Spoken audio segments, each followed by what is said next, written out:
Hi viewers, welcome to our channel. Nandamuri Kalyan Ram హీరోగా సంయుక్త మీనన్ హీరోయిన్గా Abhishek Nama తెరకెక్కిస్తూ grand లెవెల్లో అభిషేక్ పిక్చర్స్ సంస్థపై నిర్మించిన లేటెస్ట్ భారీ పాన్ ఇండియన్ మూవీయే డెవిల్. అయితే cinema the British secret agent అనే ట్యాగ్ లైన్తో ప్రేక్షకుల ముందుకి వచ్చేసింది. మరి కొద్ది రోజుల క్రితం నుంచి బాక్సాఫీస్ వద్ద డెవిల్ సినిమా ఎంత కలెక్ట్ చేసిందనేది మనం తెలుసుకుంటూ వచ్చాం.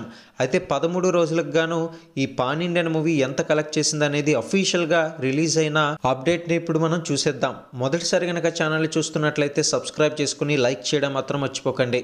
ఇక డెవిల్ ఇటీవల ఆడియన్స్ ముందుకు వచ్చిన విషయం తెలిసిందే. మరి మంచి సక్సెస్ అందుకున్న ఈ సినిమా 13 రోజులకు గాను ఎంత వసూలు చేసిందంటే, ఇక మొత్తంగా గడిచిన 13 రోజుల్లో డెవిల్ మూవీ ప్రపంచవ్యాప్తంగా 36 కోట్ల గ్రాస్ కలెక్షన్స్ని సొంతం చేసుకున్నట్లు స్వయంగా మేకర్సే కొద్దిసేపటి క్రితం అఫీషియల్గా అనౌన్స్మెంట్ చేశారు. ఇక కళ్యాణ్ రామ్ పవర్ఫుల్ పర్ఫార్మెన్స్తో పాటు హీరోయిన్ సంయుక్త అందం, అభినయం, దర్శకుడు అభిషేక్ నామా టేకింగ్ కూడా అందరినీ మెప్పించేలా సినిమా అయితే ఉంది. కాబట్టి బాక్సాఫీస్ వద్ద కలెక్షన్స్ అనేది అఫీషియల్గా విడుదల కావడంతో ప్రేక్షకుల్లో కాస్త ఊరట కలిగింది. ఇటువంటి మరిన్ని అప్డేట్స్ కోసం ఛానల్ని సబ్స్క్రైబ్ చేసుకోండి.